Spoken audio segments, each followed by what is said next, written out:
Welcome to the Cherry Picker, the horror movie podcast where we like to kill people, but not really. I'm your host, Zack Cherry. With me, as always, is. Tim McKay from Tim McKay Beauty. And today we are talking about Backrooms, released May 29th, 2026. It's another new release horror movie, Hmm. another big one that's been cleaning up at the box office, and one that a lot of people are talking about right now. Yeah, yeah. I've only seen this once. Have you seen it more than once? I have seen it once. I also watched so Backrooms is based on a series of YouTube videos from I think it was about 4 years ago now, or maybe a little Hmm. bit more, that were created by Kane Parsons, who is 20 years old now. So he directed the film and I believe wrote it as well. Oh no, he did not. He directed it. Mm. And yeah, he had initially made all of these viral videos, and I watched the first one before I saw this movie just to sort of get a sense of what it was. But I was aware of the back rooms, like I knew about it, and I was kind of intrigued by what this movie could be. Hmm. So I was definitely there day one to see it. I've only seen it once, and I probably won't be seeing it again, as we'll find out while we talk about this more. I agree. I also saw it on the Thursday that it came out, and I kind of knew while watching it. I was like, I see what this movie is doing, and I appreciate it for what it is. I definitely, of course, appreciate all the behind the scenes that goes into it of a 20-year-old making it. But not exactly my type of movie either. I think because it is so A24 about it, you know. Well, I mean, it's very uncharacteristic for A24 to pick up a movie like this, but I guess they're sort of It feels branching artsy out. to like, it feels like an A24 artsy movie to me. Like I don't know, something that they would pick up. Hmm. I mean, I guess like I feel like they're moving closer to this sort of area of genre because they're not specific to horror. They have a whole slew of different things. Currently, Hmm. as it stands, this is their highest grossing movie. So this has just been out, like it's just had its second weekend now, and it cost $10 million to make. It is at $213 million. Wow. So it's yeah, and we just came from Obsession last week, which had a less than $1 million budget, and I think that's already, gosh, around the same, maybe even more. I If anything, I'm just so thrilled that people are at the movie theaters again. That people are like fully Yeah. back going to the theaters again. I'm so thrilled because I remember over COVID us all being worried that like maybe movie theaters are dead and dying, but I know like I mean, granted I'm in New York City, but still like for the when I went to see this movie, when I went to see Obsession, even when I went to see He-Man, I mean Masters of the Universe yesterday for the second time, it was a packed theater. I was so thrilled. I was like, oh my God, this movie's packed. And granted, Yeah. people are talking full volume like they're at home on a reaction channel. And I'm like, we're in Oh a public God. theater. I know, I'm like, you're not being recorded. You can relax. No, but yeah, I'm just glad to see everyone at the theater again, and especially so close together. Like people are spending their money, so good for them. Yeah. Well, I think like horror right now, especially, is just sort of taking like audiences by storm. Like people are showing up for horror for some Yeah. reason. Not everything. I mean, there's that Passenger movie. I don't know what that ended up doing, but like, it didn't do crazy well. I know that Hokum Mhm. wasn't, like nobody was really going to see that. Like it did well enough and it made its budget back and more. But with these in particular, and we have to keep in mind that like so Obsession was Blumhouse, this is A24. I feel that like they're kind of like started out in this like niche market and they've grown a lot over the years. So when you have a horror movie that's attached to either one of those, people are interested. Now, I'm with you, like I don't like this movie is not for me. It's not in my wheelhouse. If I have to compare it to something, I would say Skinamarink. Do you remember that? I've heard that. I've never seen Yeah. Skinamarink, and it doesn't sound like a movie that would be up my alley. You wouldn't like Skinamarink. I think that this one I enjoyed more than Skinamarink because there is an actual like narrative to it. But Skinamarink was 100 minutes of, it was just very much like this like sort of like sensory kind of thing. And it was just like we would be looking at walls and doors and furniture and whatnot in a house in the dark. And it was that kind of tedium that just like as it went on and on, I think within the first 5 minutes I knew, oh shit. And I stayed there for the rest of the time because I don't like walking out of movies. Um, so there was a part of me that was just like, okay, this is partially found footage. This is, based on like an internet viral video thing. So it's going to be within that subgenre at least. But from the trailers, it showed like there's characters, there's a story.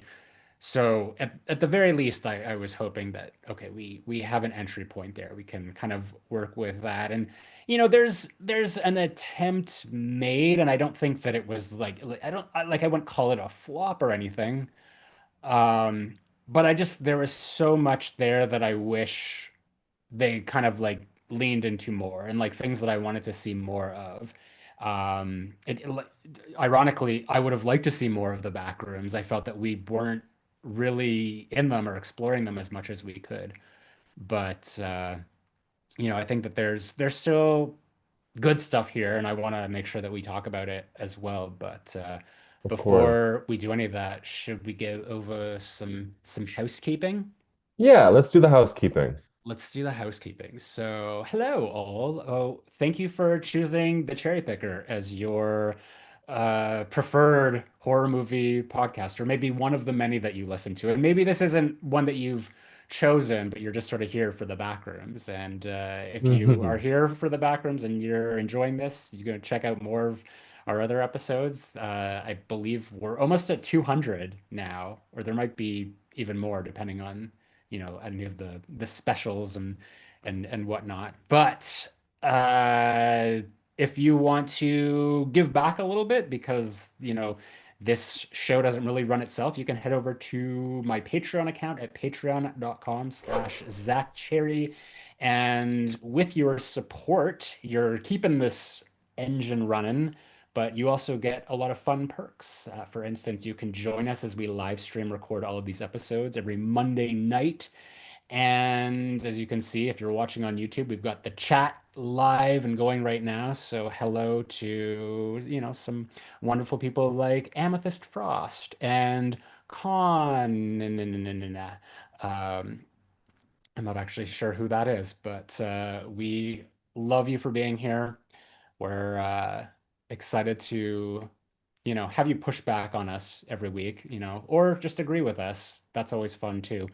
But Yeah, aside back up our from, opinions. yeah, I know, just validate us. And there, but sometimes there's some really good pushback, but it's that kind of conversation that incites debate about these movies that we love to discuss. But on top of that, as a Freddy Krueger supporter on my Patreon, you will also get to nominate and vote for the movie or the topic that we cover at the end of the month.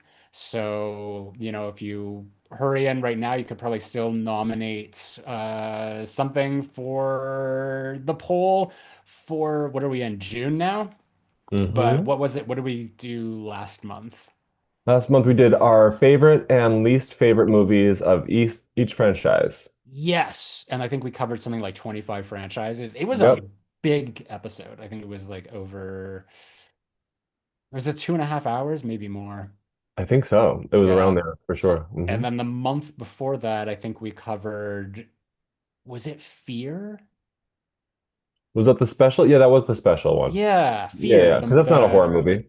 It's a Yeah, thriller, it's a but thriller. it's a thriller. Domestic. It's a domestic thriller. Yeah, from the 90s. But yeah, if there's something that like a movie that you really love and it's not on our radar and you want us to talk about it, and maybe everyone else, or at least enough people will agree with you that they will vote your way, you can head over and get your nomination in. And on top of that, there's other perks like you can hang out with me on video chats every month. There are monthly reviews. I just put one up for Sleeping with the Enemy. That was I'm a little behind on that. That was from a few months ago, but I'd never seen it before. So, just another way to get me to discuss more movies that I wouldn't normally talk about. Uh, what else do we have? What other perks are there? Well, I love when you post the early stuff, the early access stuff, because you always post it so early in the morning my time, and that's when I get up for work usually. So like I always have that playing. I'm like, oh great, I can check in with Yeah. uh Zach's life and his review of whatever the review is at that time. Or just my like typical YouTube videos. Yeah, And if it's exactly. that early in the morning, the reason for that is probably because I've been up all night fussing over SEO and stuff, or just trying to get it edited and finished at that point so I Hmm. can upload it. So I'm Yep. well, you're waking up and you've got your morning coffee or I'm like tea. crankily brushing my teeth and I get like a little vibration and it's like Zach Cherry just uploaded a video. I'm like, oh, And I'm he hasn't probably gone like to bed passed yet. out in a, Yeah. yeah, just Hmm. feeling like absolute garbage. But yeah, there, so early access, and also we've got shout outs by name. So I want to actually thank a few special people. So thank you to the Michael Myers tier. We've got Kyle Beard, Sam Levy, Ellie Hamouche, Shane Allingham. We've got Tim McKay, That's who's right me. here with me. Yeah, also a supporter. We got Horace 95, Austin Hall, Kara Day, Michael Boswell, Michelle Hughes, and then for the Ghostface supporters, thank you to Eric Champney, Daniel Saturn, Stephanie Starbright, Baby Ghoul, Garrison Nichols, Craig Lynn, whose birthday it is today. So happy Happy birthday, birthday, Craig. Craig. Don't think he's in the chat tonight because he's probably celebrating. So we miss you, Hmm. but happy birthday. And also Josh Burrow. So thank you to all of y'all and everyone else. And there's also, credits, Patreon credits. I forgot about that as well. But anyway, we've done enough housekeeping here. So let's get into the the meat of the matter, I Well, suppose. well, I have a little synopsis for this film. Very good. And I would say, let's see, let me just find this here. A struggling furniture store owner discovers an interdimensional portal in his basement, leading to an endless labyrinthian expanse of drab, yellow-walled rooms. He inadvertently drags his employees and his therapist down into this uncanny reality where they must navigate surreal spaces and confront their deepest personal fears in the back rooms. And I think that this movie basically is, well, in my opinion, the back rooms is pretty much like memories, right? Like the back rooms is memories of people, places, and things, Hmm. but they're distorted. Like they're kind of like how we remember things in our past. We can't really see faces of certain people, or almost like dreams, I think. Like when you can't really remember people's faces too well, and they're kind of distorted and they don't really look like real people. That's how I Yeah. interpret the back rooms, and I think that's what it is. There's definitely like it's like there's an uncanny valley aspect to it in terms of just sort of like spaces and I guess faces as well. Although with some of the faces it's more just like multiple like mouths and Yeah. eyes when we get to that. But I mean I kind of almost interpreted it as like it was almost like a statement against AI. And like there's Hmm. there's one line in particular because it's like when like you'll see those things, there's like videos of just like I asked AI to regenerate this image 100 times and it shows it like almost like a flip book and it goes through and it just like gets more and more distorted Ah. Hmm. every time. It just like looks weirder and weirder. It's almost like a what's the broken telephone game that we used to play when we were Yes. little kids where you You whisper whisper and Mm-hmm. yeah, like a phrase, and then they whisper it, and then it comes back to you, and then it's like, is that the same phrase? And then it never is because Yeah. it's just like it's not interpreted correctly. So it's sort of like this idea that he's just talking about, like it's just a memory of a memory, and every time like it, goes through another stage of just like being remembered or whatever, it's not the same thing. And Mm-hmm. there's a quality to this movie that like it looks like AI, and I don't mean that as a slight. I think that like AI, like what people like consider AI slop, like I think it's just like is very fascinating looking because it does have like this uncanny valley aspect to it. But he has like created all of this like using a software called Blender. It's like a I've heard of 3D. this, but I don't know what it Yeah, is. it's a 3D software. So from my understanding, like he makes these digital environments. So it's Mm. all like done digitally. And then I would imagine that he probably has, like when he filmed it, like they were on like green screened to like have the backgrounds in there and do all that stuff. Like I'm sure that there's so much more to it. And I'm more interested in the making of the movie than I am in the movie itself because like I think all Yeah. of that is fascinating, because it just like there it he goes through these environments and there's furniture that's like it's not like it looks like it might be sunken into the floor, but it's actually just sort of like on a tilt because it's like cut off and it's just like only partial furniture, and then furniture that's like twisted around because they're in a furniture store, so it's like the back Yeah. rooms of this, so it's all of like his memories of furniture and stuff and like the big pile of it when he first goes into the entrance there. So like I love that it has that very unsettling visual aspect to it, but it's all something that he's like created digitally himself rather than, actually being AI. Yeah, I mean, I actually haven't seen his YouTube videos. I was doing a little bit of research today, and that's when I was kind of learning a little bit more about that. I mean, he must have been really young if he's only 20 now making this movie, and he started that 4 years Yeah. ago. That's really freaking cool. Yeah. But yeah, I don't know, and because there is a narrative to this movie, like there is a storyline. There's a main character, and we learn about his life a little bit, and yeah, but I don't know. I just knew watching this. I think I like more of like a real threat. And I think that once we learn that the the big bad of the movie is kind of him in like this like crazy pirate form, it it almost gave me more questions. It almost made more questions for me where I was like, so is was he always the one big bad of this room, like the pirate version of him? Like in the beginning of the film, when we see the scientist being chased by a monster, was that just Carl, the monster version of Carl?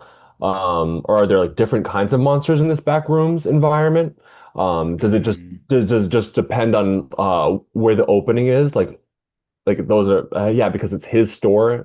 The memories in the back rooms are focused around his mind. I'm not Are there sure. more back rooms and like Yes, other more environments and entrances, and stuff? are they all Yeah. different based on whose environment it is and whose memories go into that back room? Yeah. So I guess there are just questions which maybe aren't meant to be answered, but I think I'd prefer more of an answer. Well, so lo and behold, there's already the announcement of a Backrooms 2, Ah. which I mean, to me, signals, because we were talking about this last week, like Hollywood sort of like take the lesson from this that people are wanting to see original ideas, but they're so like the answer to that would be let's make more, get original IP out there. But no, it's like, oh, this movie made a lot of money, so now let's make the sequel. Hmm. And there's already been like that's just a fact of the matter. And especially with something like this, like I don't know that the critical response has been overwhelming. Like it's been well enough. Like certainly not as high as like Obsession was. But this is something that it's like if you made a series out of this, like a paranormal activity, for instance, like it's just gonna see diminishing returns each time. Like I can't imagine people wanting to go back and be like, I can't wait to find out the answers to this, because there weren't really questions that were posed in that way. Like you said, it's sort of like there's a narrative, but it's just like, like the mysteries are more just like I don't think that they were meant to be like it doesn't go anywhere. It's just sort of a dead end. It was just sort of like flair that was put in there to like create intrigue. So I don't know what a Backrooms 2 would be, or a 3 or a 4 beyond that. So it just feels like it's what that engine is of just sort of like we've got an IP, let's just sort of like, run it into the ground and make as much money on it as possible. And I mean, at least with the paranormal activity movies, there's it does that, but there is lore to it. We find out about like the witches and stuff like that, like whatever the coven is. So it does there are things that are revealed. Does it go anywhere ultimately? No. And that's a fault of that franchise, which, if we ever talk about it, we can get into. But with this one, it doesn't feel like they've really kind of like created enough lore to kind of warrant a sequel or anything. Like I think the biggest thing is like there's this corporation or whatever that's watching on like the insides of the back rooms and we see it on the outside, but that's so vague. Like everything that we find out about that at the end is just like this. It's so confusing to me. I don't understand if she's still in the back rooms or if she's actually been taken out and then like what we see inside is like we said a copy of her.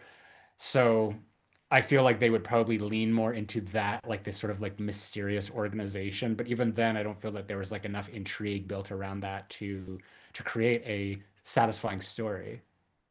That totally would give me Stranger Things vibes too. I think if it is focused on the lab and the scientists, it kind of gives me the same vibe as like, and I only watched the first three seasons of Stranger Things, but it kind of gives Mhm. me that vibe. Did you ever watch Stranger Things? I saw everything but the last season. Because you know that there's like I don't even know Yeah. what it's called. The upside, is it the upside down? The Upside Down, And yeah. there's a I'm whole team of like the scientists that are trying to like learn about it and break into it and destroy right. it, whatever it is. So it kind of reminds me of that. I feel like the sequel would maybe lean into that and maybe give a few more answers. Um, but I'm not sure if they would want to just try to keep it as mysterious as possible. And touching back on something else you said, as far as like original ideas and everything, I feel like, Hollywood is struggling to think of new concepts and new ideas and what to invest in and what to do. So I feel like what they're doing right now, it's a trend where they're finding really popular, successful YouTubers that want to be filmmakers and they're like that already have a large audience. So it's kind of a guarantee, not a guarantee, but it is in a way a guarantee of an audience built Right. in. So they're like, hey, how about I finance this YouTuber? So it's a way of like, let me get an original idea and we're going to put our big Hollywood name on it, and help this YouTuber, sure. But it's really just because we can't really think of any ideas ourselves. And this YouTuber is, so let's grab it before they can. Or if they're going to make the movie Yeah. anyways, or whatever, let's grab the idea quickly. And so I feel like we're going to see more of that. I think we're going to see more YouTuber uh, Yeah. created ideas that are backed Hey, by Hollywood I've now. got a movie. Well, because I Um know exactly. I'm like, I think that you should, as soon as that movie is done, you guys need to like get on that because I feel like absolutely your movie seems like something that A24 would totally pick up or a company like that. So based on what I've seen. Well, wouldn't that be something? Kane Parsons, like, because 20 years old, he's extremely eloquent. Like, he's just very mature. Like, you hear him talking about like movies and his process and all that, and it's just like there's no way that guy's 20, but he is, and it's just like it's very impressive. Like I don't. It's not that I don't like his movie. Like I think it's in my wheelhouse of what I like, it's average, but Mhm. I like him and I'm very interested in him as a filmmaker and the work that, he could do. So I don't I would hope that he moves away from like the back rooms or like this is like an IP and I want to see like what else he has to do. Mhm. Because now he's like affiliated with like all these people like James Wan for instance.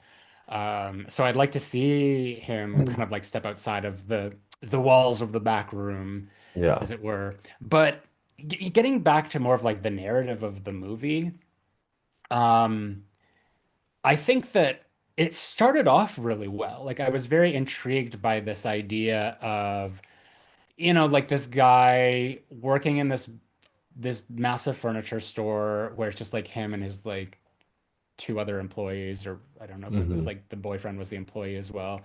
And just like having this like huge like electrical bill problem because I guess like that's the thing, it's like the back rooms are just sucking up so much energy and like it's contributing to like him going bankrupt essentially. Mhm. and sort of that being the inciting incident for him to kind of like discover the rooms, because it's just like what has been like bleeding me dry here, going down and just finding that space behind the wall. That was all very intriguing to me. I liked that, and I think that the best part of the movie is when he first goes in and he's first sort of like discovering all of it and doing his exploring. But then after that, that's where it kind of shifted for me, and I didn't like the direction that it went, because like he spent some time in there, and then the next thing we know, he's back out and he's gone to his therapist, and he's like drawn this map and he's showing her this whole thing. He's like, I'm not crazy, and she's just like, this guy's totally crazy. She's got her own stuff too, which the Mhm. movie has like spent a lot of time for, like, honest, like this movie feels like it insists upon itself. Like it just like it's trying to create deeper meaning and stuff than it actually is. Like all this stuff with her like backstory with her mother, who, clearly had some sort of like psychosis problems and Yeah, all whatnot. And that I didn't care about at all. it's Sorry. like we didn't need that. I didn't need there to be like past trauma that was then like reflected into the room. What I would have loved to see is more of like I really wish that we were kind of more in Clark's shoes, in terms of like just being like him being like the audience POV, go explore the room, and then when he comes out, kind of be like a situation where he's like, I've got to start like charting this place. So rather than like seeing him show up a few days later to his therapist and have a map, like I want to see him start like drawing the map. And we know that he did. There was like the huge chart there, but it's Yeah. like that's where I was interested in the backrooms. I wanted to go deeper. I wanted to explore, and like it should have been a thing that was built up. It should have been like, you know, like The Shining or something, not The Shining, but that Yeah. sort of situation where it's just like every day, just things are getting weirder and creepier, and like every day he goes back in and gets a little deeper because he's trying to chart the geography of all of this, and that's where he can start encountering weird things, and then come out and then decide like, okay, I'm gonna bring some people in on this. But it felt like the movie really wanted to rush through that aspect of like the exploratory part of it, and that's what I was missing. I just feel like we Mhm. were okay, we went in, we saw it, now we're coming back and we're bringing other people in, and we're now dealing with like their first impressions of it, and it's like I don't really care about his assistant manager and her boyfriend, because the movie didn't really give them enough time. They didn't establish them as characters enough. They had like two scenes, and then they came in and then they were like killed almost immediately. That it's just like I don't need to see new people come in and react to this in their own way, because we've already experienced that. So show me more, go deeper. Yeah. In my research today, I don't know if this is true, but I think I heard from someone that what the director did. What's his name again? Kane. Yeah, Kane. Like I think his idea was more of like, about the back rooms and like being in that back rooms world, whereas I think some of the narrative about like the history of the characters kind of was more infused by the production company. Like maybe that like their writer that they brought on to the film was like, okay, let's add a narrative to this. That's what I think I heard someone because I was doing as much research as I could today to prepare for this. And someone made a good point. They were like, this is a completely different movie, but you know the movie Deep Blue Sea? Have you Yeah. covered it on the channel? I No, can't we remember. haven't yet. No. No, you haven't. I love that movie. Um, that movie is like so good and so entertaining and thrilling and everything. And it like you don't really know anything about the characters. You don't really care about the characters. Like, and it's not that type of movie. Like, you don't have to, and yet you still care. You're still along for the whole entire ride. Like, and so I think that that's a good example of a movie that like we don't need to go so deep into the backstories of or like of a full narrative on everyone. We can kind of just be in the story at the moment, and I think that this movie would have benefited a little bit Yeah. more from that if they just took a little bit away from. The one thing I did like though about the therapist is that because this is so true for so many people that are into self-help, right? People that love to like Hmm. which is great, like help other people, but they're often miserable in their own lives. Um, and I found that I thought this movie was funny that it showed that it showed that she's so successful with her book and with like her tapes that she's listening to her own audio tapes and that he's listening to her tapes. But Hmm. then she goes home and she's sitting by herself and she's eating a bowl of cereal or whatever it was on the couch and she's all alone watching TV, watching herself. Um, her commercial where she looks like she's so happy and has it all together, and yet she's all by herself. And so I thought that was actually a nice little touch, Yeah. which that could have been all we really needed. We didn't really need too much more of Well, that. I mean, some people like, they enjoy their alone time and stuff like that. Like that's therapeutic for them. I love it.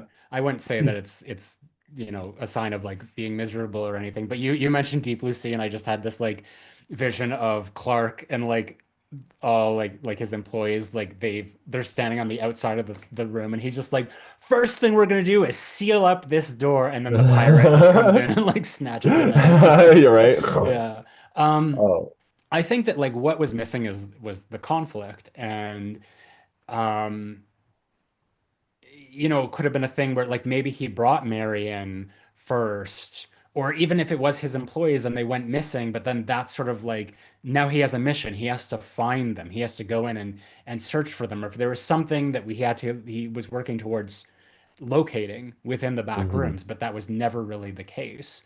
So it felt like the opportunities presented themselves, and then like certainly that was sort of the case with Mary going in to find Clark, but she was kind of going in blind, like she didn't really have anything to go on there.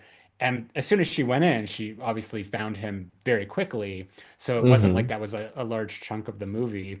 I don't know if you noticed this, and it was more just like I guess like continuity error flub thing. But so she's walking down the stairs into the basement before she went in, and she had her hair in a ponytail and she was wearing her jacket. And then Hmm. she sees the map that he's drawn out on the whiteboard, and then she has a flashback of him showing the map, and then suddenly she's hairs down, no jacket, and she's walking in. And I Yeah, like repeats it. immediately clocked that. I'm like, that's the reason why they did the like had the flashback inserted there, because there was no reason to show the flashback of like the map is there. We remember that he showed her. So I Hmm. think that it was just a matter of like they didn't get the coverage of her taking the hair out of the ponytail and the jacket off. Yeah. So they had to throw that in there. That is it's such a good point, and that actually very much could be what happened because it's so true. And like you film a scene that's halfway through a movie, you have to totally guess as the hair and makeup team like what they're gonna look like. Not guess, but you have to really map that out. Like when Yeah. is this person gonna take their hair down? Do we want the hair down for a certain scene? That is so funny that you noticed that. I love that. Yeah. But But yeah, I also, I assume think that. it's funny that they were able to draw these maps. I'm like, I can't even draw a map of my own neighborhood.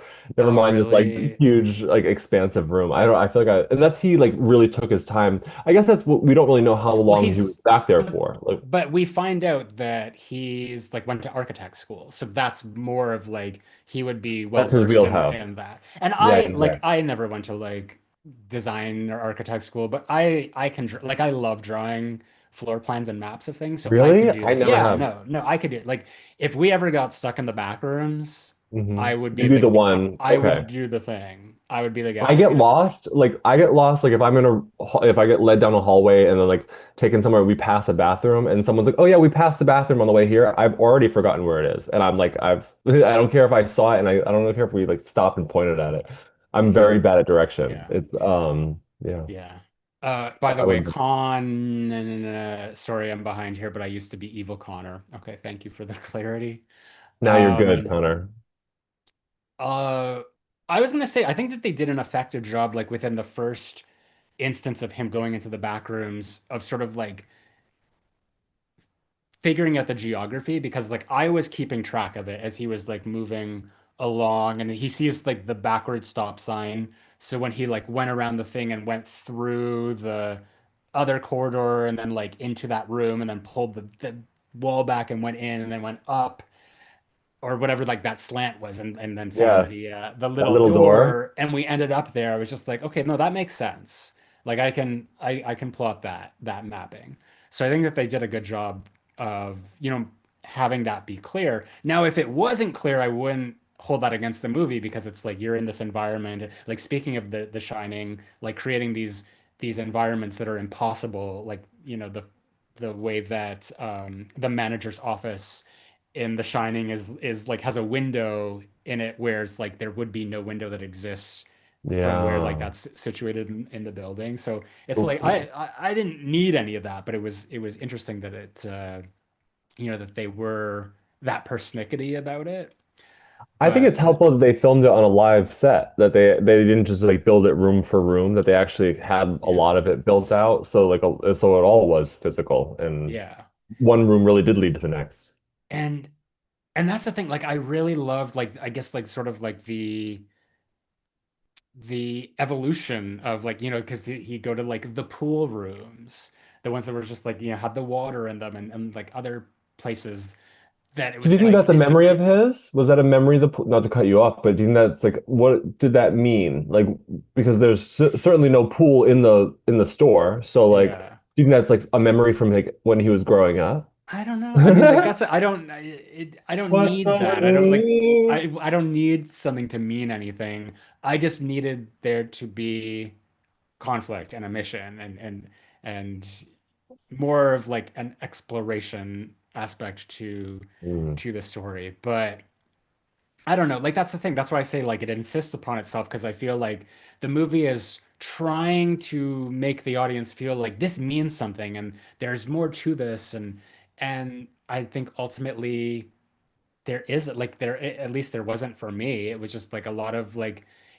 very interesting visuals. And I think like I can applaud the film for that. I think that it's very successful in that regard. But like narratively, it just felt like it was just a bunch of gobbledygook that, I think people would be sitting there and being like, this is supposed to be representative of the trauma that Clark faced when he was in his uh grade 8 swim class yeah, and exactly. he almost And he, drowned and we know that yeah. because we saw a photograph from like whatever. The thing that I thought was interesting is that this is a period piece. It's all set in the early 90s. Yes, I love that. And I love that we only could tell by the video footage, the like Hmm. the security camera foot. Well, I mean, you could tell by the clues of the environment, but we saw a physical date on the camera footage. I mean, And do you, what? sorry to cut you off. I mean, do you No. feel like Mr. Hair and Makeup that the characters like accurately represented like what people would have looked like in the early 90s? Yeah, everyone was pretty plain. I think so. It was more about their clothes and stuff like that. I think that the therapist's hair maybe would have been a little frizzier. I Hmm. think that's one thing I always like remember is like in the early 90s and the 80s, hair was very frizzy. Like everyone Hmm. had really dry looking hair and it was very It was poofy. bigger. It was Yeah. poofier, bigger, drier looking because we didn't have things that smoothed it out as nicely. Yeah. I don't think So, like it wouldn't have been as big because there was like just like the hairspray era of like the 80s, but like there was yeah, still it was like just a little bit more less understated. polished. Yeah. I always Yeah. think of Lolita Davidovich in Raising Cain. I'd have to see it. I don't know. I It's don't so good. I remember. love it. We covered it back when it was Edward and me. Yeah. But just like that early 90s, or just like there was still like volume. Like even like Yeah. Jodie Foster in Silence of the Lambs. Because I wouldn't say that like Exactly. I wouldn't say she was frizzy, Not but frizzy. there was more to it. Yeah, more Yeah. volume and more like less sleek, less like silky Hmm. texture. I think it was more of like a Yeah. drier texture. Yeah. But no, I thought that that aspect was really fun of it all. And I loved the actor just because I love him from other things that played the boyfriend, the film student. His name is Finn Wittrick. No, wait, that's not true. Not Finn Wittrick. Another Finn. Bennett Finn Bennett. Yes, I like him a playing lot. Robert Bobby Franklin, Kat's boyfriend.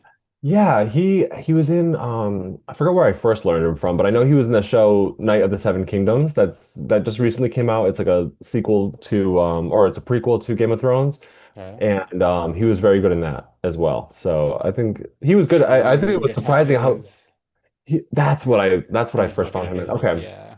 Yeah. They were taken out so quickly. And I know Yeah. what's his name? Connor noticed that as well, that yeah, that it was like pretty quick.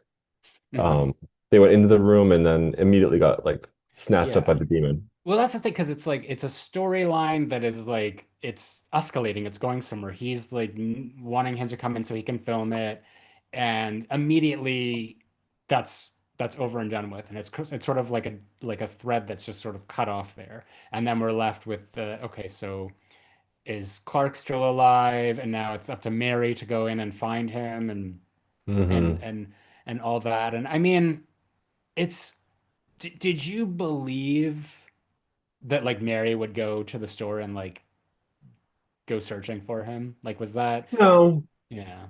No, I feel like that wouldn't, and then for her to happen to go down to the basement, um, and Well, he had said to her like it's like gave her like it's in the basement and et cetera and so forth. okay. Like I think he from my memory, which I mean it might be a But do I memory think from she many would years actually ago. really do that? I don't Yeah. know. But I mean, I'm glad she did. It gave the story a little bit more. Because when she goes in there, he's fully accepted it. Like, and I'm like, Mm, how much? I wonder how much time has passed in his mind. Because by that point, he seems like he already knows how it works down there. He knows that he mm. can eat the people down there, um, which is so interesting. Like, why did that? What was that about? And then I wonder, like, is there gonna be more monsters, you think? Because at the end of the movie, we see that they have like the pirate version of him in the lab in the Yeah. laboratory. So I wonder if there's just a bunch of more monsters down there that we don't even know about. I mean, there's also like parts of the story that I feel like what what do you do? Like if this is I'm asking for you, like Tim, like do you how do you sort of like spin this around in your favor? Because I'm looking at this like there's this entire space of a warehouse and there's just all this like furniture in it that nobody has paid for anything. And it's almost like, do you remember in Barbarian when Justin Long discovers like the rooms underneath the house and he's like, Hmm. "Oh, this I can add this to the square footage," and he's measuring it Yeah. and all that. That in this case, like if I was Clark, I'd probably start taking all the furniture out and bringing it into the store proper. And then like you can mark everything down. Like you could just sell everything for Yeah. like $1 or whatever, and just like because it's plentiful. Free merchandise. It's never ending. And then like you start to get more people, like you just attract more business. And if that's the thing, like that's his issue at the beginning is that he's going broke, like his stores is failing, then go Hmm. get all of that furniture. Like that's what my thought was. It's just like you can take this furniture. And some of it was like not great. Like, like you could see that it was like sunken into the floor or whatever, but there was workable furniture in there. We saw that for Yeah. sure. Yeah, because some of That, it was stacked on top of each other, so you could yeah, take those off and resell yeah. some of those. Or just turn it into a fun house and get people to like start like charging them and like be like, oh, the back rooms and go and Well, explore I would have this. done that immediately as soon like I Yeah. was surprised that he got out of the back rooms. I thought the whole movie would be him trapped in there. I thought the whole movie would be him trying to find his way out. No, Hmm. he got out right away. I was like, oh. Yeah. So I would have like immediately went to like police about it. I would have went to like I don't know, anybody about it. Just like the media outlet and just be like, come look at this thing, and then like watch Yeah. as you walk through the like expose this Yeah, because entire thing. Yeah. that little bit of fear that he felt when he first went in, where he was like a little bit unsure of like could he Hmm. get back out and could he find that door again? Um, I would just be so grateful that I got out that I wouldn't want to go back in there. Like I would be like so terrified. I wouldn't want to go in Yeah. alone anyway. I would want like people around me And because then I'd if be so you grateful that I got out. yeah, and then if it's now like public knowledge, people would know like, oh, they're in the back rooms, or we can go find them in the back rooms, or if Yeah. there's a situation, it's all And all those missing documented. Yeah. people. Remember all those, there Yeah. was a bunch of people that I guess that were maybe shoppers that would like go down there and be looking for stuff, maybe lean on the wall and they disappeared. Did that happen? Was that something I I missed? think they mentioned in the movie that like there was a bunch of people that had gone missing. And they didn't say Uh, that they were last seen in that store, but there was like mentions of people that had gone well, missing. Yeah. there's the guy at the beginning who was like in the hazmat Hmm. suit, and I don't like that was never really addressed again, other than like Clark finding his bag. And I know Dementia the clown had mentioned in the chat here. I heard the creature chasing the guy at the beginning of the movie was the pirate because the back rooms distort time as well. So I was just like, is that supposed to be taking place before or after? Because it's like clearly this guy was like part of this like organization, this company that goes in Yeah. there. So who knows? There's also the seagull that had like flown That's in. what I drew a picture of a seagull because I was like I want to remember to ask about that because yeah, what was that about? And like there was the seagull that was thrown by the monster. Um, I think I mean I don't know. I just think that once this is kind of a case of when you find out what the monster is, it kind of like takes away from it a little bit. Like I think up until like before we knew what the monster was, it was a little bit scarier. I was imagining like a beast running around. I was imagining like I don't know something a lot more ferocious. And then when we find out it's the pirate version of him, I think that just opened more questions for me. Where like Yeah. yeah, I think that just started a few more questions Well, about. Amethyst is saying he left a message to Mary that he wasn't going to come back because he went in, but I don't buy for a second she would have gone in there after him by herself or at all. No, Yeah. So, it's yeah. unprofessional. She wouldn't have done that. The guy at the beginning was an explorer for the same company as the guy Mary is talking to at the end. Yeah, and that was Yeah. like because he's watching on video because I guess they have cameras inside of there, so that begs the So question they've set like, up cameras. yeah, they Yeah, set up security. cameras, so they've gone in there. So are they like just very interested? Like, is this back room specific to Clark, or is this just sort of like, like the upside down or whatever, like we were talking Exactly. about with Stranger Things. Like, I mean, I guess the fact that we're asking these questions might prove that like there needs to be a sequel, but at the same time, like I don't know if I would see a sequel to this. I think I would definitely see it, but they Yeah. might go in a whole different direction where they don't answer any of these questions. And it could be a Yeah. whole different thing. Like maybe it'll be a different back rooms. Like maybe it'll be someone else in a different time period that has their own back Yeah. room. And in their back room, like maybe it's different based on where the entrance is. That's what I was thinking. Maybe because the entrance was his store. Yeah. But then it's weird because then Mary, when she gets caught at the end by the scientist, she's like, you think she's gonna escape. I knew she wasn't going to. I knew that that wasn't real. Hmm. But they catch her. So I'm like, what is their entrance? What is the scientist entrance? And is the science lab, is that all part of the back rooms? Or is that Hmm. out of the back room? And I'm not asking you, Zach. I'm asking Yeah. like in general, is that like, are they in the back rooms while she's in that laboratory? Yeah. Or is she out of Dementia that? Dementia saying it's actually very Twin Peaks. There is a very Twin Peaks aspect to it, but I feel that like Twin Peaks is weird as hell, but I feel like there is more to it. Like I feel that like David Lynch has a deeper meaning to it. I don't know, like I didn't see anything here that suggested that there was anything further to contemplate with it. And maybe that's something that we'll discover in a sequel. I imagine like if they do a sequel, it'll probably be like a thing like several years later this store is like closed down and it's just been sitting there left unoccupied. All the furniture is Mm, still in there, and like maybe they're gonna like destroy this plaza, this like strip mall or whatever, and like a group of kids decide that they're gonna like they heard rumors about this place and there's like a portal or whatever, and they're gonna like break in and mm, and decide to explore it, and it'll be like something like that. So maybe they'll lean more into the found yeah. footage aspect of it. That's not necessarily what Maybe I the want to see, but scientist, that's just what if it's the like, scientist's son? And he's like, my dad was a scientist. I don't know. But I like that idea yeah, though, the abandoned store. And they're like, I heard yeah, people went missing here before this place shut down. The manager went missing. yeah, Um, because yeah, he's never found. He'll never be found. yeah. His own monster ate him up. And I think that there was a commentary on that about how he was such a coward and he victimized himself with his own marriage and like, blamed everybody else. And the only time he really stood up to anybody was at the end when he finally stood up to himself as the pirate. And like for a Hmm. second, and he ends up getting bitten and killed. Yeah. Um, yeah. And it was confusing that the movie ends on her in the backrooms form.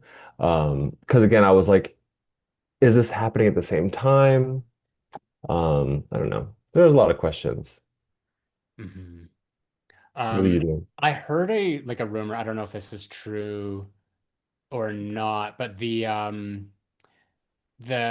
the pirate version of Clark Hmm. was actually so it was like a 7'7" uh former basketball player, I believe, but he wasn't like Robert Bob. Brauszigi. I can't say that name. It's a difficult one to pronounce. But because they wanted to have like this like like almost like monstrous in appearance, but he's white. So there was like this controversy, this like backlash Oh. because he was like in like they were calling it blackface, but I mean technically Mhm. like he wasn't. He was just wearing like a prosthetic or like a sort of like a mask, and it looked goofy to me.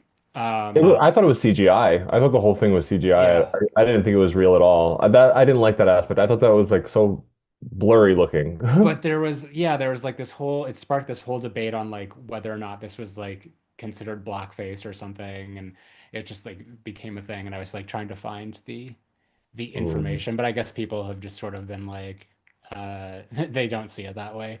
But I liked the bit, like that scene in particular where he's sort of chasing her around the main shop. There's something creepy about it in a sense that like not when we saw like the up close of the face, but when we get to that wide shot and he's standing still in the background and she's like at the doors and she turns around and then he finally moves. Mm. It was a little unsettling. So It's cool you remember that. I can't remember the details. Like I usually like to watch the movie like the day of that we do this or the day before or whatever. yeah. And I saw He-Man yesterday instead, or Masters of the I s- Universe instead. I saw Masters of the Universe yesterday as well. Yeah. Because I was like, should I see Backrooms again? So I'm prepared. And I'm like, well, I'll remember the Yeah. gist. Well, Um, you like to go to movies multiple times a I week, do. whereas like I was gonna do a double feature yesterday, and I just like I don't have the energy to do it, so I just did the one, Well, and that especially one's after like seeing Masters of the Universe. That was a well, long it's movie. over 2 hours, Yeah, yeah, yeah. for But sure. but sexy. Um, Back thing. Um, but yeah, what else have you got in your notes there? I kind of went through. The woman in red creeped me out. I don't know if she was supposed to be a manifestation of his like wife.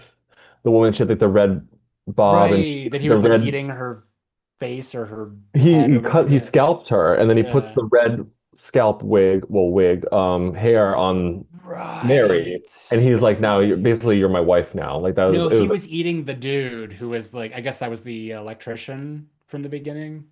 Oh, was he? I I, completely forgot about that too. I was like, who's that guy? yeah. Okay. No, he's just like eating part of it because it's just like this is our sustenance down here, and like nobody's affected by it, like they're not real or whatever. He I always completely gave into interpreted, it. He like went full crazy by that yeah, point, and he was fully invested in this backrooms life. yeah. I had interpreted the woman in that as his ex-wife. Like that's the Okay. only thing that made Yeah. sense to me.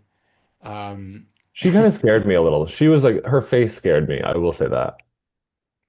and there's like the way that she was like running into the wall, like when Well, the I plant have a monster came I in. have a thing. It almost reminded me like actually exactly like you said, like AI photos. Like in an AI photo, there'll be like a sixth finger or just like something weird that's not supposed to. That kind of Yeah, freaks me out. There's something about that that just is so unsettling to me because it's so normal presenting, and then you really look at it and it's like deformed and like kind of weird and not yeah. supposed to be like that. And so that kind of creeped me out about this movie. I will say that. hmm I remember it was shadowy too, from what I recall. Like you couldn't really make out features She had like that three were noses or something, and that was yeah. weird. It's And then the guy just that was the guy in the wheelchair with the lamp, that was like I don't know what that was supposed to be, who he was supposed to be.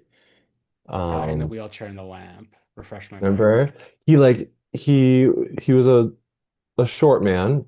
Oh, is that the Christmas thing? I don't know. He was just one of the people that were following him around. Like there was a woman in the red, and there was the guy. He was in a wheelchair, and he was like very short, and he had Yeah. glasses, and like he had a little lamp next to him. Oh, Like and he was just sort of no. like in the back.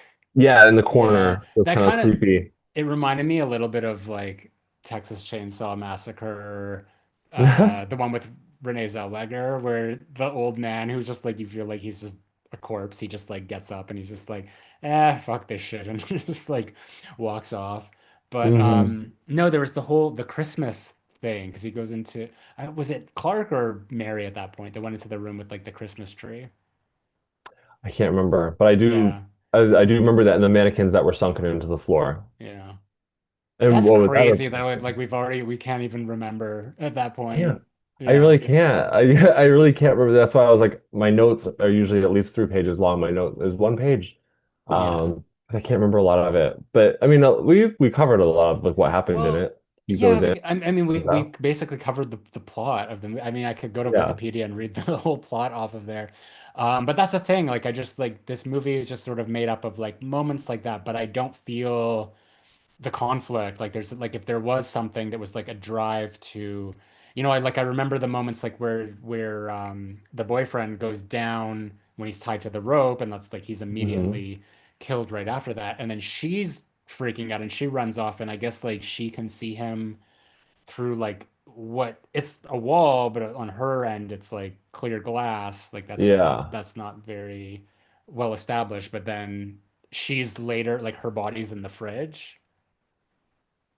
Okay. Yeah, from what I recall. But like other than that, like she's just sort of disappears. But that's the one thing I was thinking, like what happened to her? Hmm. Like these are actual characters in this that we're introduced to.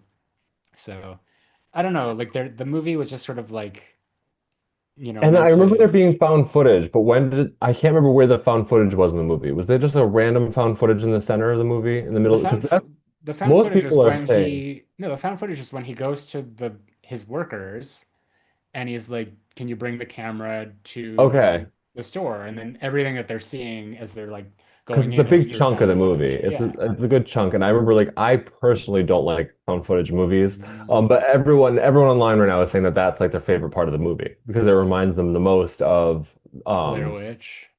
of well Blair Witch and also just the regular YouTube videos that the director was making before Yeah. this movie came out because I guess that was his style. He was doing it all I think like the found beginning footage was found style. footage too.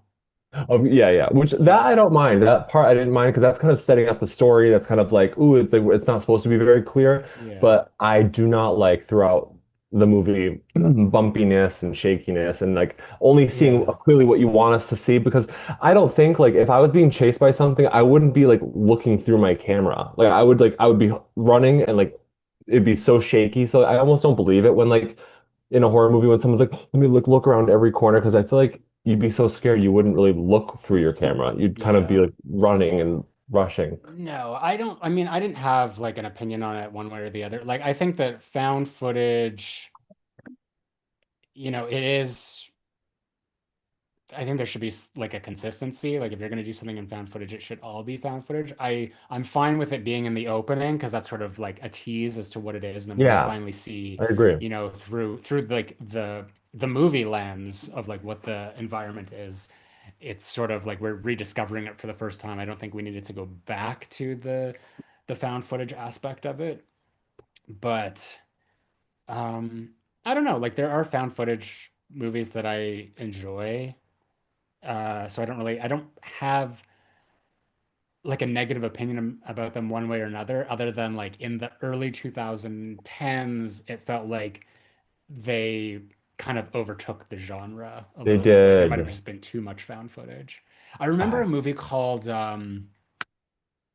damn it, Chernobyl, Chernobyl Diaries. mm. And Okay. the whole movie, this is a very interesting stylistic choice. The whole movie was found footage, or it was made to look like found footage, but it was like through like the director, like just like the cinematographer, and like it was just like as if the movie was being filmed. So there was like Mm. another person following them there who wasn't part of their group, who Who wasn't wasn't a acknowledged cast as a member? character. Like it was just this like random ghost just following them with a camera. Just an NPC running around with them, filming Yeah. them. Yeah, Hmm. which is just like okay, that was a choice for sure. If they were going to do that, I would have just rather one of the characters was filming the whole thing or they just made it normal. Yeah. Have you seen Chris Stuckman's movie? Shelby Oaks. Yeah. So Uh, that's one that I actually think that the found footage aspect of that was the part that I think worked because it wasn't just found footage. They had like, like YouTube clips. It was almost like, do you remember that movie? Is it Missing? Oh yeah, I like that movie. Yeah, so it's like it was all sort of like through like videos and stuff like that. So I mean that's Okay. not exactly what Shelby Oaks was, but just like they had the camcorder footage and stuff like that. And then like 20 minutes in, it just like all becomes like regular. And I wasn't like terribly interested in anything that happened after that point. So I feel that again, it was a choice. It's just like if you're gonna pick a style, I think that Mhm. you need to um like you just have to stick to it and just Yeah. decide, okay, I'm going to do found footage that's going to be the full movie, unless there's a very specific part that's not going to be, and we know that it's only this section of the movie, rather than just Yeah. sort of like going back and forth and like deciding this is where it's going to be here and there. With the Because it is backrooms, like jarring. It is a yeah, jarring thing to go from a steady or even just like a cameraman who's like a little shaky as opposed to like a character that's shaking the camera. yeah, It's so much harder for someone like me to stay invested in the movie because if I can't see, and that's the thing too, like I just if I can't see properly, I'm very taken out of it. Same thing yeah. with like video games too, though. Like if it's too dark in the video game, I get so angry. I'm like, "Ah, turn the brightness up. I can't see anything. Like I need to see for Mm, me to enjoy this." yeah. So Well, I think that this yeah, is a very bright movie, it just is. by the very nature of the backrooms. It's bright, yeah. Like And I there's only that little section of the shaky cam found footage. So yeah. which more people liked. I personally didn't love it as much, Yeah. except for the beginning part. Yeah. My issues with the film are strictly narrative. Like that's all I'll say. Like Yeah, I how long is the movie? It's probably like what, 100 minutes, 100 I think and an hour and 40 or an hour and maybe not. Maybe I made that up.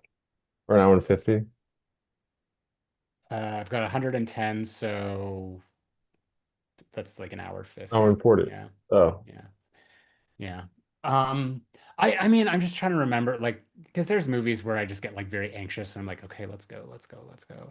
And I feel like there's probably like by the end of this, it was just like, okay, let's move on. Because like I said, I think that it started off, well and good. I think that they were on Mhm. to something, and then there was just like a shift, like after his first venture into the backrooms and coming out again. And I mean, at the very least, like something was happening when he brought his employees in, but then it just kind of like it's like we went back to the whole thing with like the therapist and like her life, and she it wasn't clear to me that that rock thing that she had was like the handprint in the cement, because Oh, I knew it when was. well I eventually was just like, oh, that's what that is. But like at the beginning of the film, because she's standing there and like the guy takes the sledgehammer to it and he's like bashing right into it, so it's just like, oh, so she was able to salvage that piece, because it Yeah. seemed like he was like cracking right into that very spot.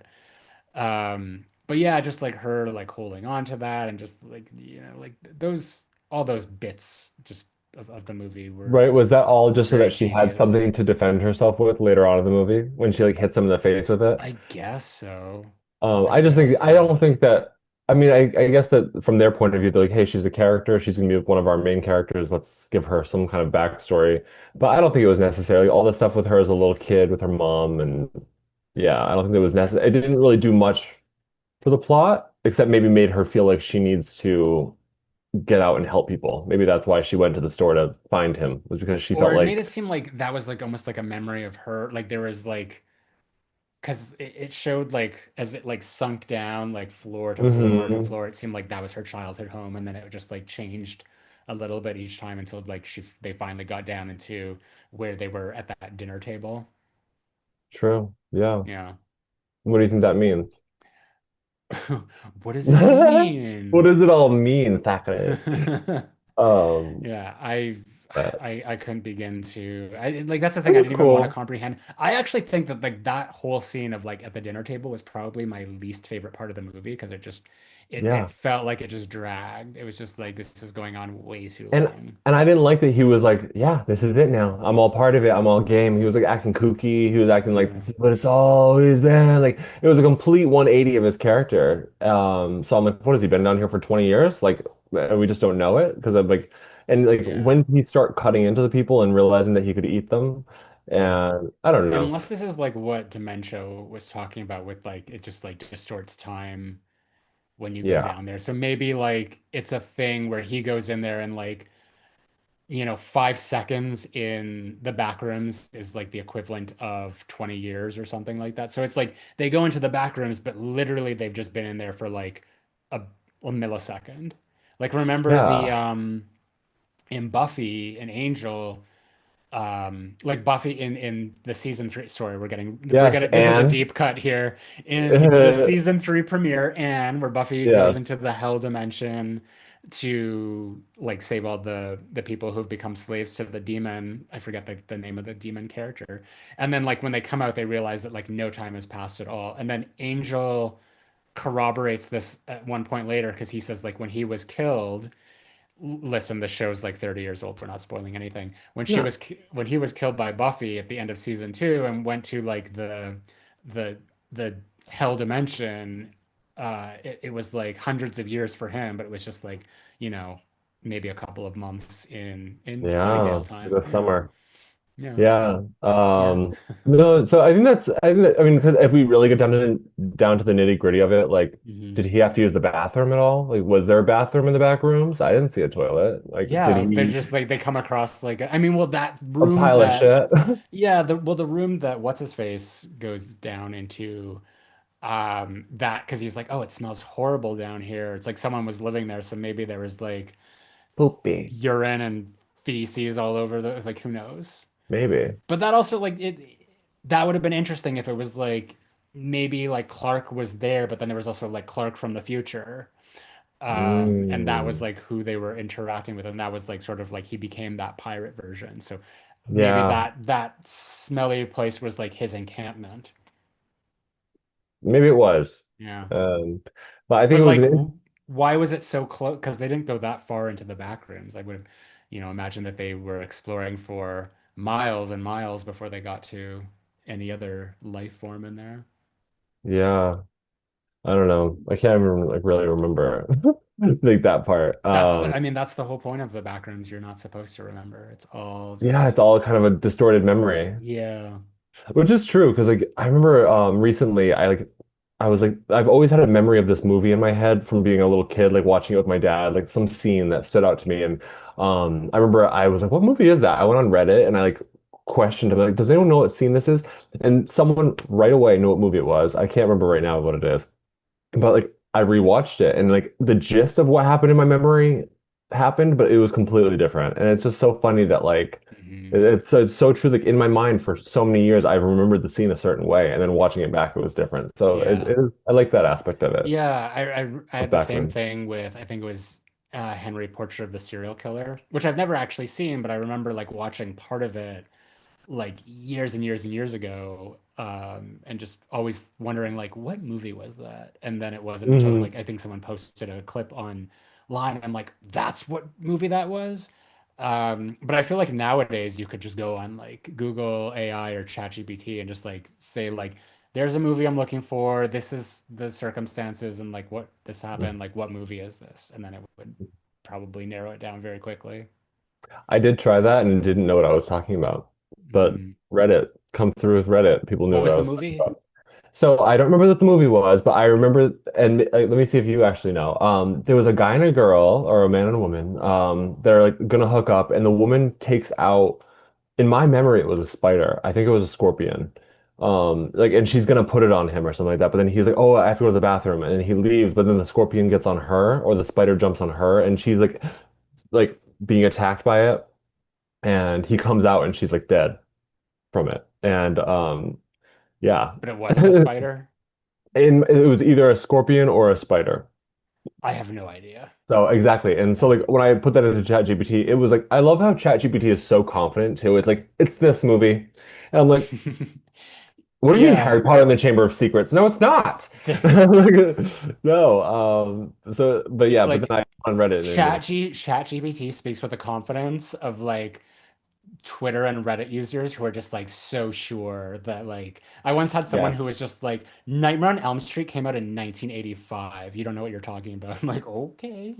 Yeah, like a quick search will prove Yeah. that's wrong, but Yeah. it's like the Wrong. brazen confidence. I love it. Yeah. I mean, you gotta have confidence like no matter what, because it's like you gotta make people believe your bullshit. My And best if friend it's is any like good, that you're though. I love her to death. My best friend, like she'll answer a question in one split second without knowing a thing. Like without it's so funny. I'm like, hey, do you know where this is? And she's like, it's over there. And I walk over there. I'm like, no, it's not. She's like, well, I don't know where it is then. I'm like, then why did you say that so why did you brazenly waste confident? my time? Yeah. Exactly. Well, if you didn't know, just say Yeah. that. Like it's so funny. If I'm ever wrong, and it doesn't happen very often, Yeah, not since I've met you, anyways. yeah, if I'm ever wrong, usually like someone will be like this, and I'll be like, whatever, like let's move on to another subject. Like I'll just be like, okay, like let's just something else now. Oh, That's how well, I deal with it. that's how you handle it being wrong. Cool. Yeah.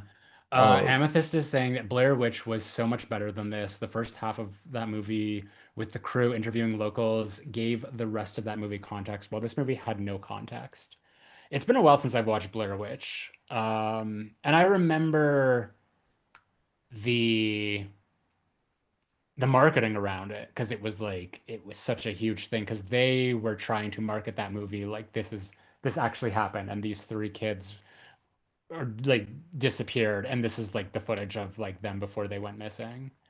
yeah, no, that was Yeah. freaking awesome. It I was mean, really I don't clever. remember I don't remember when it came out. I think I was too young. So like 1999. oh. Yeah. So I guess I was 8, but I mean, whatever. I didn't like I wasn't in like the horror space yet where I would like I knew of that. So, but I think that's really cool that they were able to get away with that at the time. Hmm. Well, I mean, they're not anymore because wasn't there like a whole thing where they were suing them because it's like they actually literally had to disappear off the grid and pretend to Yeah. be dead. Like they couldn't go to the premiere of their own movie. It was like this whole thing. Um, yeah, Blair Witch also had The Curse of the Blair Witch, which was a 60-minute television special that gave more lore before the movie, but it was still promoting it, says Amethyst Frost. Mm. Yeah. Well, I mean, I Oh, guess like the lore for the Backrooms, sorry, is the YouTube videos. So I guess like there are people who are, big fans of that, and they probably have more, um, of a like sort of like an authoritative opinion on it because they're familiar with the material and can speak to it. So maybe there is more to this movie. Maybe Backrooms is smarter than we're giving it credit for. I'm All I sure in know the is that just comments, I'm sure in the comments someone will let us know that we that missed the like point. yeah, if we actually took the time to go back and watch all the videos, that we would fully understand it. And I get Yeah. that. This is Yeah. completely ignorant on our part. Yeah. But I will not go and watch those videos. I'm not. I mean, I could be I'm sure they're interested great, in I could but be I probably interested won't. in watching the backroom videos, like more of that, but I don't think that I would watch this movie again. No. You're gonna buy it on physical media? Like I'm very sparing with what I buy on physical media Hmm. these days because I feel like whenever like I don't buy a lot of new stuff, and that's mostly because like I don't like a lot of newer films that are released. But even like, sometimes I'll go and I'll buy something that I remember from years ago, and I'll put it on and I'll be like, and this is the nostalgia. This is what nostalgia is, Hmm. where it's just like I remember this movie being better and more entertaining, and then you put it on, it's just like, ugh, no, I wasted money on that. I Such a and letdown.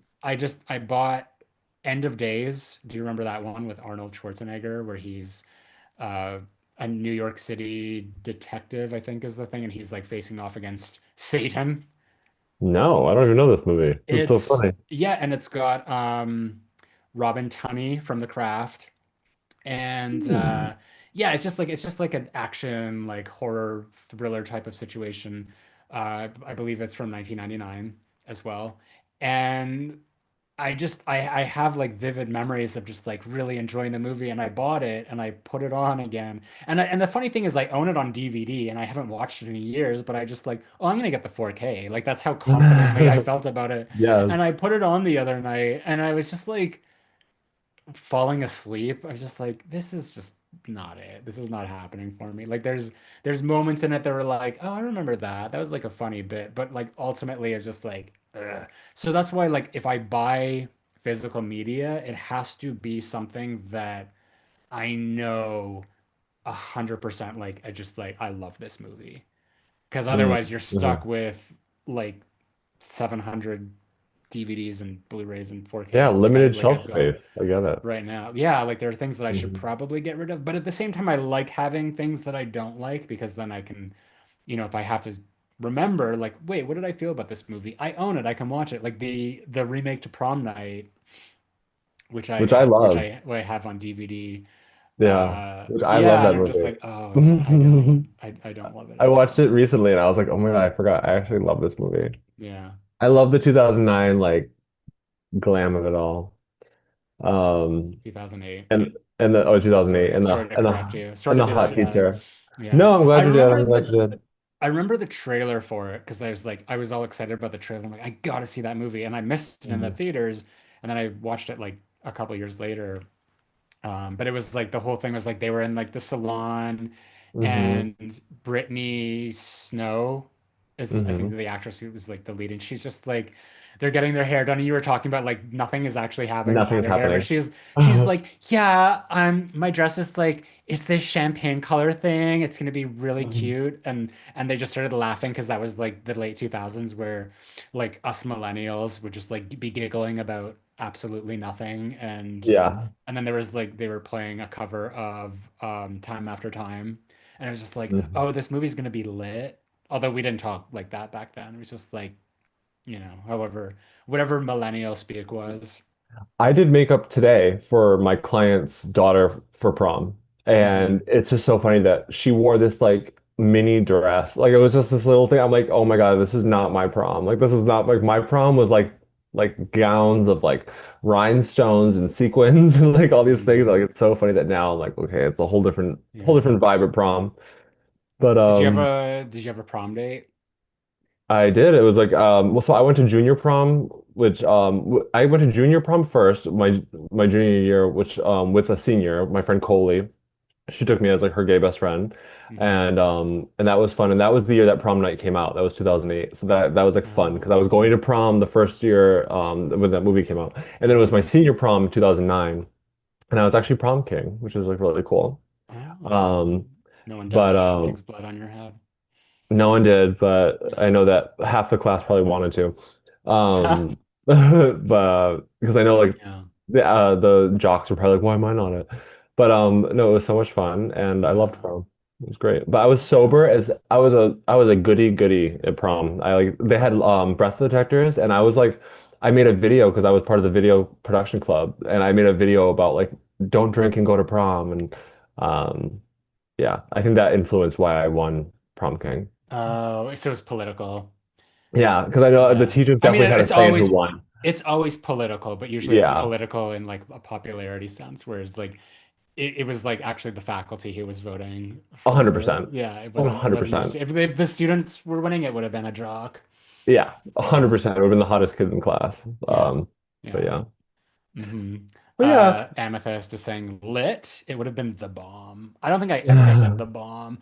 I was never one to keep up with like trends and Me neither, especially for dialect. like phrases, even like the word dude, like when that word was super popular, I didn't say it. Like I just like I didn't like popular words. I still I don't. use dude sarcastically.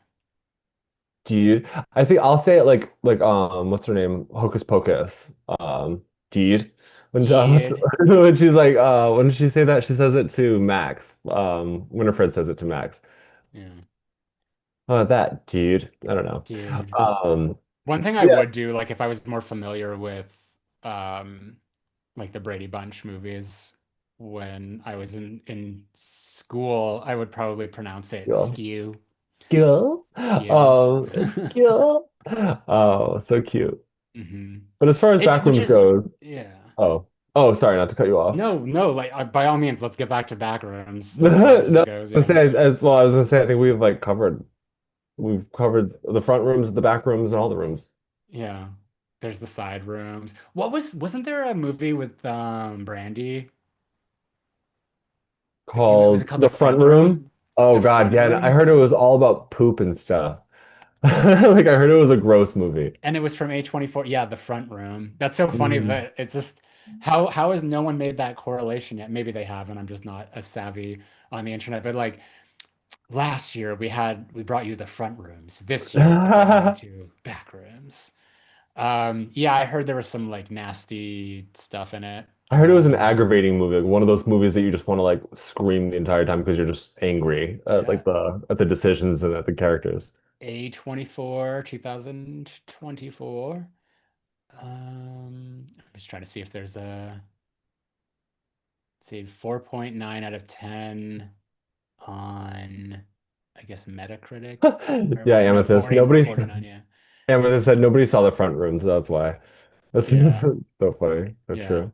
The front room is the front of the store, which we see in the movie Backrooms. Hmm. But yeah, I think that we've probably exhausted all the backroom that we can, at least what we're familiar with. So maybe now we should head over to the cherry picker. It's not like we kill people on purpose. All righty. Last week we asked you who deserves to die the most in Obsession. I nominated Bear, Bear, Bear, Bear, Fair. Bear, Bear, Bear. Fair. You nominated Ian. Ian. Hmm. Yeah. Across Patreon, Instagram, and YouTube, the final tally was 342 for Bear versus 92 for Ian. Does that Makes surprise you at sense. all? No. No. Uh, Davey G. Davey G. Having someone suffer for your own selfish needs is probably one of the worst things you can do to someone. Is that about Bear or is that about Ethan? Or Ian? Ethan. Ian. I think that was Ian. more about Bear. Yeah. Yeah. Wolfman's got nards. Neither. Well, it's got to be someone. Oh my Everything God, that's Barry. I know Wolfman's got nards. Barry. Yeah, Yeah. Barry. He's Yeah, Barry. Scottish. Hmm. His name is Barry. He's quite the advocate for Bear is not the villain. Oh, really? Um, hmm Ah. Everything weather. Bear easily. Tim Big. Wasn't Ian hooking up with Nikki? Maybe if she shared that information, Bear probably would have made the wish. Wouldn't have made the wish, sorry. T-Mac. Neither deserves to die. Both have issues they needed to address both individually and together as friends, but mostly Ian is the worst friend. Scriforum ONW, even ignoring all of the moral problems with Bear, he is just so pathetically beta and wimpy that it was grating to watch. Outside of the really solid performances, I thought this movie was really mid and extremely predictable. Oh, we're getting into it here. So I don't get the hype at all. You guys mentioned younger people being more of the target demographic, and I 100% agree. All of my friends who are not into horror loved it and thought it was super scary. Also, this is the worst case of Chekhov's suicide pills I have ever seen. Huh. Yeah, no, that's actually very true. Yeah, people were like, "Oh, it's so disturbing and scary," and I don't know. Yeah. Also, I should note, like, just to amend something, because like last week we said that the gun was not established at all, and people like Mm, flocked to the mhm. comments to be like, "You're wrong. It was mentioned," and it was. It was technically mentioned, and even Amethyst had said in the comments or in the live chat, and we missed it. So sorry about that, Amethyst. But it is established at the beginning because someone, or I think it's like Sarah, is like, "My dad has a gun in the safe," or something to that effect. Which my response to that is, okay, well, show us. Show, don't Yeah. tell. Like it's like film is a visual medium. like yes, you can have characters have conversations, but if it's just sort of like thrown away in passing, that's not going to be as effective as, if like you actually have Bear or Ian or whoever like like physically see it and we see them seeing it. Especially if it's such an important item like a Prop, gun. Like yeah. it's such an important prop. Yeah, Yeah. exactly. Like that's something that we need to remember. Yeah. So that we're not just like, why do these I keep wanting to call them kids. I know they're not kids, but in this movie for some reason I feel like they're in high school. I like they're not. I But was looking at because the script is online. Bear is 25, Nikki is 24. I don't remember what the okay. other ones were. I don't even know if it was mentioned. But yeah, so to give you an idea of that. Hmm. But Adrian, ha ha ha, Zach's subtle eyebrow roll. How do you roll your eye? Do I roll my eyebrows? I don't Oh, know. eyebrow roll. I don't Yeah, know if you can roll your eyebrows. yeah. But maybe it was an eyeball roll Maybe it's a that probably makes more or eyebrow sense. raise. Eyebrow raise. Raise, maybe. I don't We'll know. mix it I don't both. know. Maybe you Apparently, raise them and roll them. I probably do like a lot of expressions with my eyebrows, and I'm just not even cognizant of it. I'm just like, what? What does that mean? How do you Botox interpret free. that? Yeah. Uh, where are we here? Danny Darkville Bear, not only did he ignore Nikki's cries for help and selfishly ask, "What's so bad about being with me? Huh?"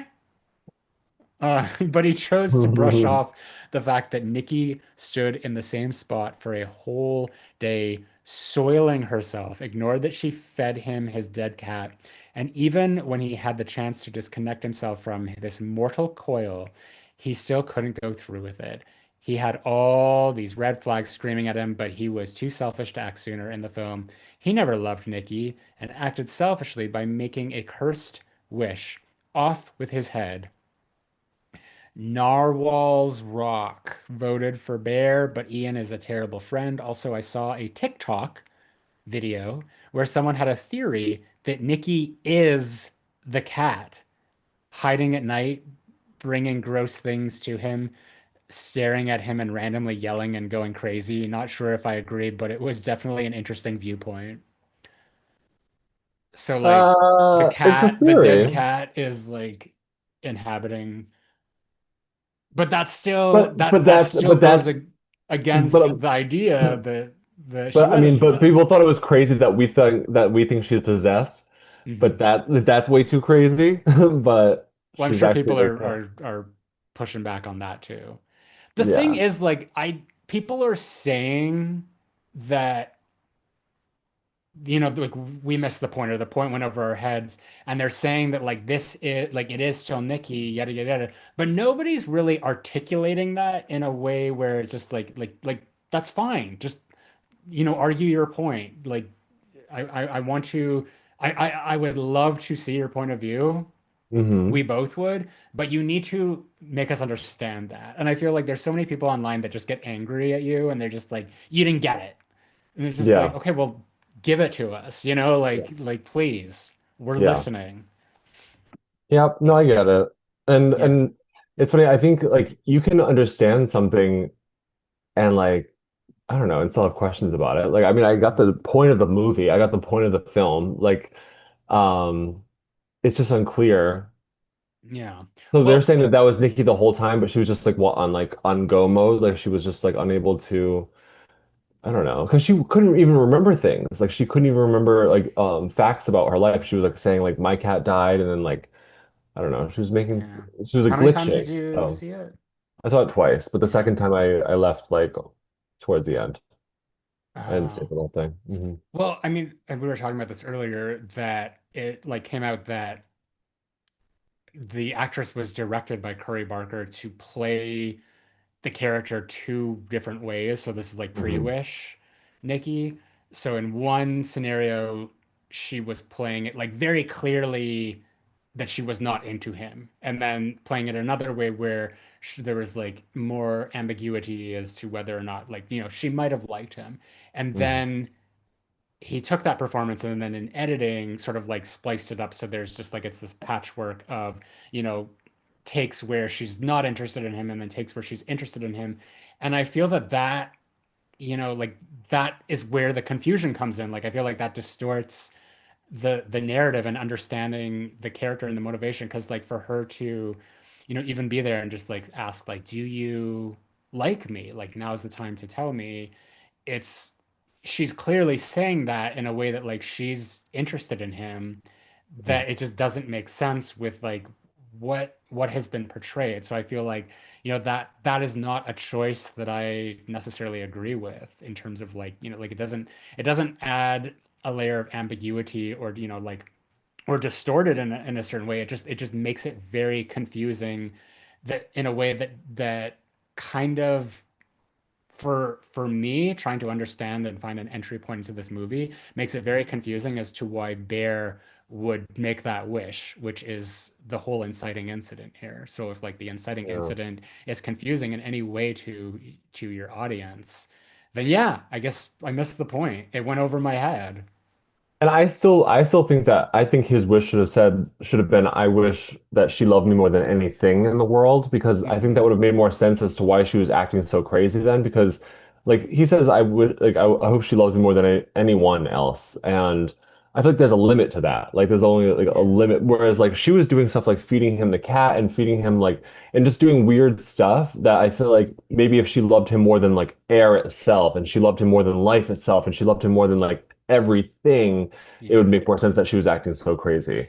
If Um, you were like madly in love with someone to the point where it's just like even just take like if if you had feelings for someone that were like very strong, because I'd imagine that if like there was a spell, you just like amplify those feelings by like 1,000 or whatever. But like, would you cook someone like a cat sandwich or something? Like, is no, that, yeah, no, that's that like I that, didn't like you understand. would I didn't make get that that for part. for someone that you hated. Yeah, Yeah. exactly. Like as a mean, horrible joke. Yeah. And then he was just too stupid when he took a bite out of it not to realize that's what it was. But Yeah. I'm sorry. yeah, no, You're right. I don't get this movie. I don't understand it. I don't get it because she's not behaving in a way that like someone who loves you would behave. Yeah. She was acting, I don't know. Well, Yeah. at some point she was, but Hmm. confusing. But it was also made Uh, by a very young person. well, I mean, that doesn't necessarily have any bearing on it, but Eric Champney, they're both such awful people, awful, awful, awful. I don't care what happens to either of them. I'm going with Bear because he has more screen time. P.S. I miss seeing everyone at the live streams and hope you've all been having a spooktacular good time. Wait, who is that? Eric, cheese Oh, ball. He's here. He's here in the chat right yes. now. Silent Saturn. Ian was one of my major issues with the movie. I think he was played so flat and one-dimensional when there was room for more depth. Instead of just constantly being annoyed with Bear, he could have been more internally torn between wanting Nikki for himself, but also feeling guilty for betraying his friend. I don't usually blame the actor, but I doubt Cooper Tomlinson would have been cast if he weren't Bezzy mates uh, and longtime collaborator with the director off with his Hmm. head. Do you think All that right. that him and Nikki hooked up that night that he gave her the ride home after she was already under the spell? With Because remember he's like, I'm gonna, Ian? yeah. Do you remember when he's like, I'm gonna give her a ride home, and then he like talks to her, and then he calls Bear later. He's like, yeah, don't worry, she doesn't like you like that. Don't worry about it. Like you're misunderstood it. I wonder if, Like after he already made the wish? mhm. Yeah, you No, probably don't I don't. remember.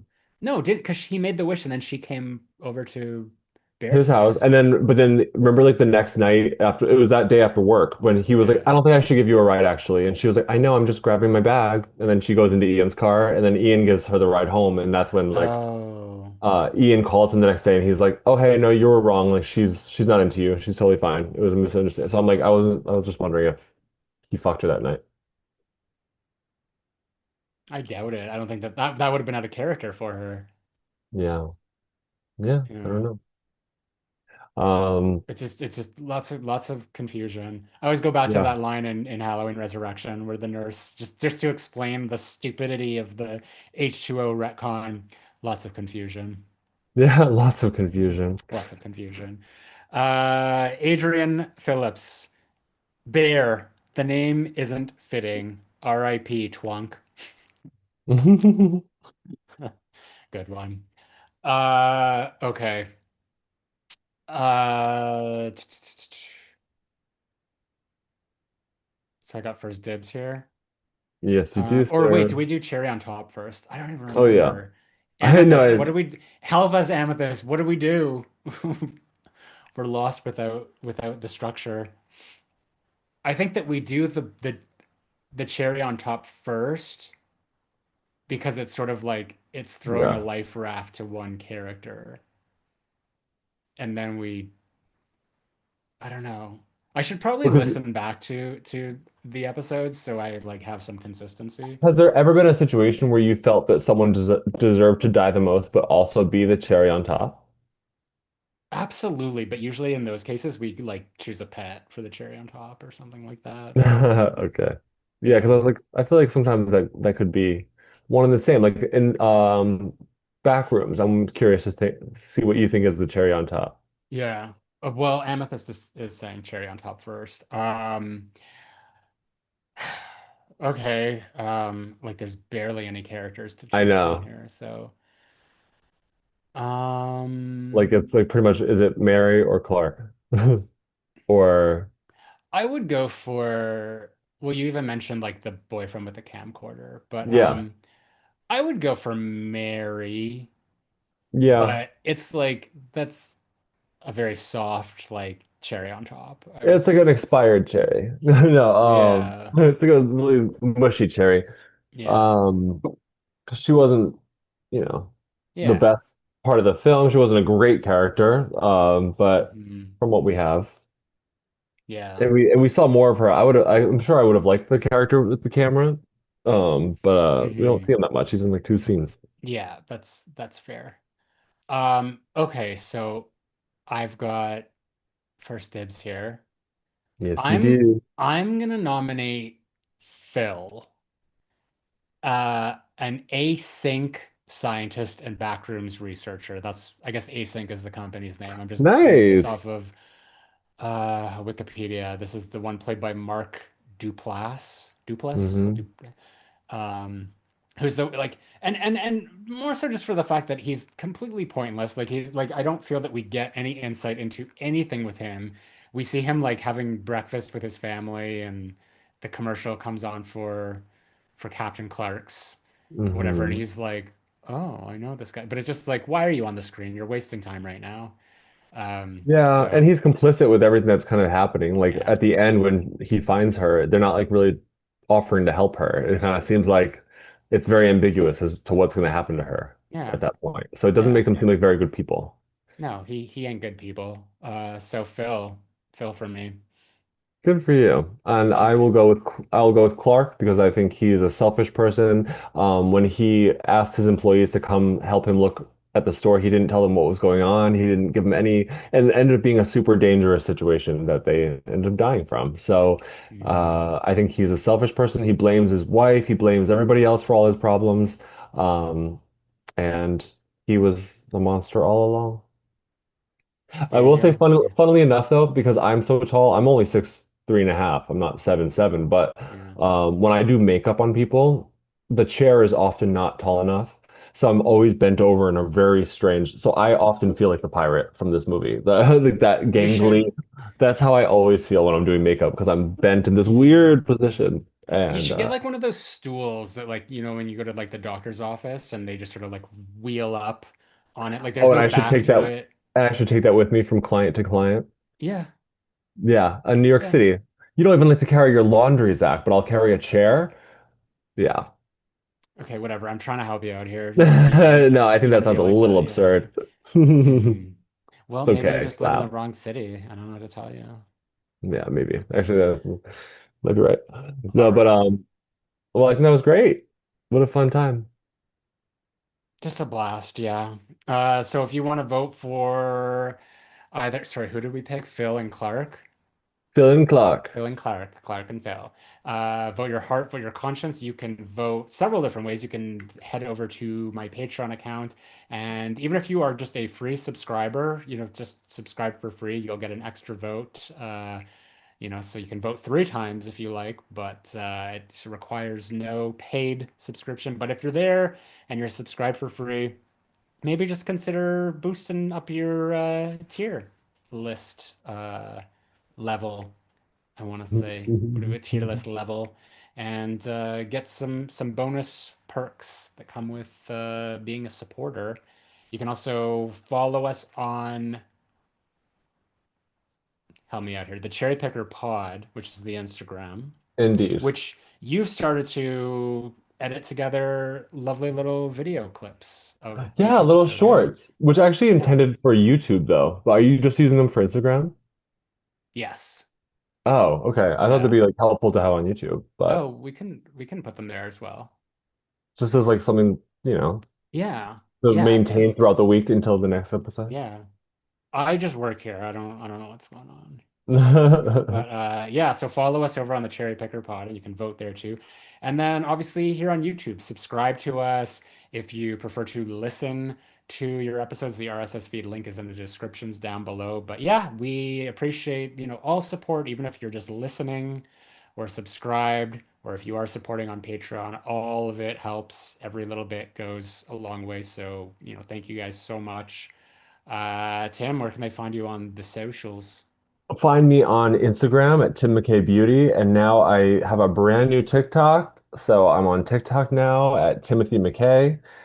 And what what are we doing next week, by the way? Did we say that? Well, we'll say it in a second. I gotta plug my shit. Okay, sorry, yeah. Go on. Where can they Do you find you do do you do exactly? do you do little dances on TikToks or That's exactly what it is. No, yeah, it like the was so far Macarena? so far it was like I did it like me applying to the union, like my binder that I made because I Mhm. was so proud of it, and then Yeah. me doing old age makeup using liquid latex. Oh, very Yeah. nice. Yeah, I've seen some of the photos. They look really good. Thank you. Thank you. Worked really hard on them. Hmm. Yeah, my socials or main channel is Zack Cherry, ZACK space CHERRY. Retro bitch face, all one word, is Instagram and Letterbox, and then Zack Cherry 8 is Twitter. Uh, the movie that we're covering next week is another new release that just came Scary out. movie. It is Is it Scary Movie. scary movie? You're gonna go Scary see Movie it? 6, or are they just calling it Scary Movie? Yeah, I thought it was Scary Movie 6, but I guess they are just calling it Scary Movie, like to go along with the whole Halloween Scream trend. They had Um, the VI right there in the title.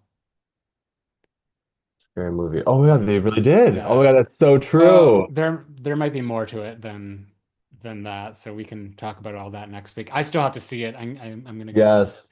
tomorrow or the day I'm gonna go after. see it again. I'm gonna see it again for sure. Okay. Well, we look forward to discussing that with you all. So until next time, thank you for watching, thank you for listening, and we will be right back.